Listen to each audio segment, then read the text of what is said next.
Hello students, today I am going to teach you chapter first, The True Beauty. The True Beauty is a poem and it has been composed by Thomas Carew. True का मतलब होता है सच्चा या वास्तविक और beauty का मतलब होता है सुंदरता यानी कि वास्तविक सुंदरता या फिर सच्ची सुंदरता या सच्ची खूबसूरती. Through this poem Thomas Carew told us about the true beauty.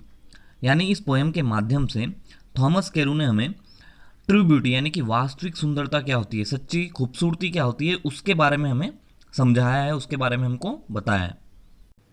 इस पोएम के थ्रू पोइट हमको बताता है कि जो फिजिकल अपीयरेंस है यानी कि जो फिजिकल ब्यूटी है यानी कि शारीरिक सुंदरता, वो ट्रू ब्यूटी नहीं है, यानी कि वो वास्तविक सुंदरता नहीं है. अब क्वेश्चन आता है कि अगर फिजिकल अपीयरेंस जो है वो ट्रू ब्यूटी नहीं है तो ट्रू ब्यूटी यानी कि वास्तविक सुंदरता क्या है? वास्तविक सुंदरता है हमारे मन की सुंदरता यानी कि हमारी आत्मा की, माइंड की और सोल की जो ब्यूटी है उसे ही ट्रू ब्यूटी कहा जाता है. यानी कि हमारे अंदर जो गुण है, किसी भी ह्यूमन बीइंग के अंदर उसके जो गुण होते हैं या किसी भी चीज़ के अंदर उसके जो वर्च्यूज होते हैं, जो क्वालिटीज़ होती है, वो ही ट्रू ब्यूटी होती है.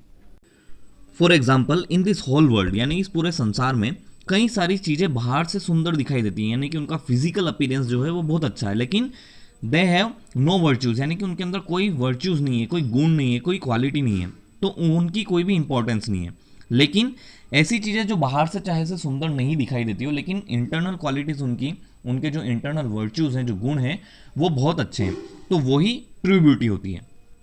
We can take an example from real world. जैसे कि एक नीम का पेड़ होता है. आप सब लोगों ने नीम का पेड़ देखा होगा और उसके पत्ते को भी टेस्ट किया होगा, उसकी जो लीफ होती है, उसका जो पत्ता होता है, उसको भी टेस्ट किया होगा. वो बहुत ज़्यादा कड़वा होता है, लेकिन वो कई सारी इंटरनल क्वालिटीज़ लिए होता है क्योंकि उससे कई सारी बीमारियों को, डिजीज़ को क्योर किया जाता है, उनका इलाज किया जाता है. तो हम कह सकते हैं कि फिजिकल अपीयरेंस जो है नीम का, वो इतना ज़्यादा अच्छा नहीं है, लेकिन उसकी इंटरनल क्वालिटीज़ जो हैं वो मायने रखती है. First of all we will learn meaning of this poem. First one is coral leaf. A leaf as red as coral यानी कि ऐसे होंठ जो कि मूंगे यानी कि कोरल के समान क्या हो, लाल हो. मूंगा कोरल क्या होता है? बेसिकली एक स्टोन होता है जो बहुत प्रीशियस स्टोन्स होते हैं, उसका जो कलर है, कोरल का कलर रेड होता है. तो उसी के बारे में बताया, कोरल लीफ यानी कि ऐसे होंठ जो कि कोरल के जैसे हों यानी कि लाल कलर के. एडमायर्स मीन्स प्रेज यानी कि तारीफ करना, प्रशंसा करना. सीक मतलब कि सर्च फॉर यानी कि खोजना या ढूंढना. डीके मीन्स डीकम्पोज यानी कि नष्ट होना. स्टीड फास्ट मीन्स डिटरमाइंड यानी कि दृढ़ निश्चयी. जेंटल इट मीन्स काइंड यानी कि सज्जन. काम का मतलब होता है स्टील यानी कि शांत. डिज़ायर्स यानी कि विशेष यानी कि इच्छाएं. किंडल का मतलब होता है बर्न यानी कि जलाना. और डेस्पाइज इट मीन्स हेट यानी कि नफरत. Let's read first stanza of this poem. He that loves a rosy cheek और अ कोरल लिप एडमायर्स और from star like eyes doth seek fuel to maintain his fires. Now understand this poem.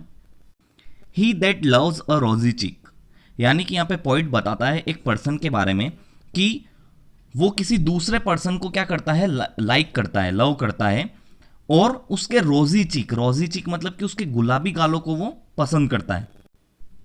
और a coral lip admires, और admire का मतलब होता है प्रशंसा करना, तारीफ करना या अप्रिशिएट करना, यानी कि वो अप्रिशिएट करता है, एडमायर करता है उसके कोरल लिप की. कोरल लिप मतलब कि कोरल क्या होता है, एक प्रीशियस स्टोन होता है जिसका कलर रेड होता है. तो वो व्यक्ति कोरल लीप यानी कि मूंगे के समान जिसका कलर है, जिसके होठों का कलर है रेड, उसकी वो बहुत ज़्यादा तारीफ करता है. और from star like eyes doth seek fuel to maintain his fires. और उसकी स्टार लाइक आइज मतलब कि तारों के जैसी चमकदार जो आंखें हैं, यानी कि जिसके अंदर, जिन आंखों के अंदर इतनी ब्राइटनेस है जैसे कि एक स्टार के अंदर होती है, तो उसकी तरह चमकदार जो आंखें हैं उनके अंदर वो सीक करता है. सीक मतलब कि खोजता है या ढूंढता है. Fuel to maintain his fires, इसका मतलब ये हुआ कि जिस तरीके से आग को जलाए रखने के लिए फ्यूल की ज़रूरत होती है, ईंधन की ज़रूरत होती है, उसी तरीके से ये जो व्यक्ति है ये अपने लव को यानी कि अपने प्रेम को बनाए रखने के लिए, उसको मेंटेन करने के लिए इन सब चीज़ों के अंदर खूबसूरती ढूंढता है, यानी कि रोजी चीक के अंदर, कोरल लीप के अंदर और स्टार लाइक आइस के अंदर। ये सारी चीज़ें एक तरीके से उसके लिए फ्यूल का काम करती है, उसके लव को बनाए रखने के लिए।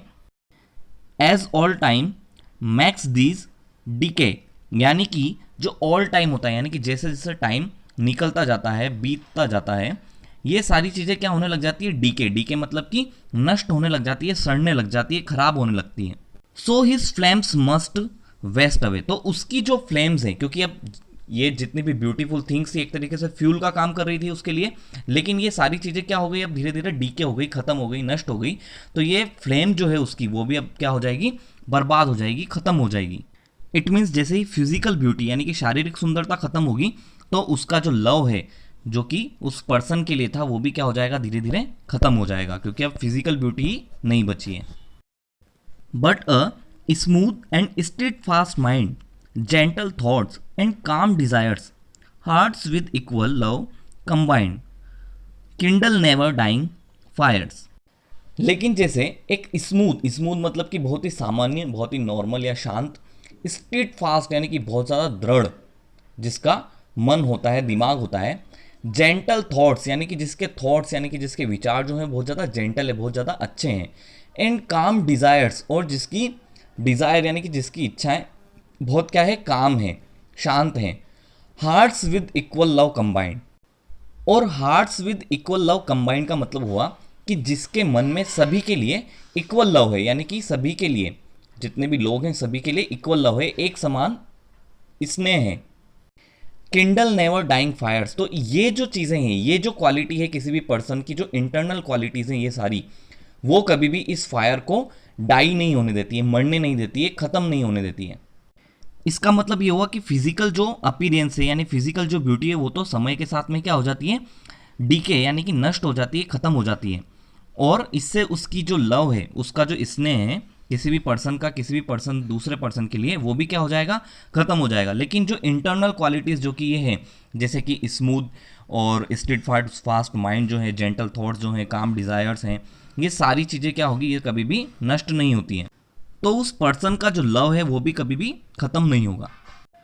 वेहर दीज आर नॉट, और जहां पर ये चीज़ें नहीं है, यानी कि जहां पर ये जितने भी इंटरनल क्वालिटीज़ वर्च्यूज नहीं है, आई डेस्पाइज, तो उससे मैं नफरत करता हूँ। लवली चीक्स और लीप्स और आईज, यानी कि ये जितने भी लवली चीक्स हैं, सुंदर गाल हो गए या होठ हुए या आंखें हुई है, यानी कि जितना भी फिजिकल ब्यूटी है, फिजिकल अपीयरेंस है, इन सब चीज़ों से मैं नफरत करता हूँ अगर इंटरनल क्वालिटीज ही नहीं है। It means without internal qualities, internal virtues, there is no importance of physical appearance और फिजिकल ब्यूटी।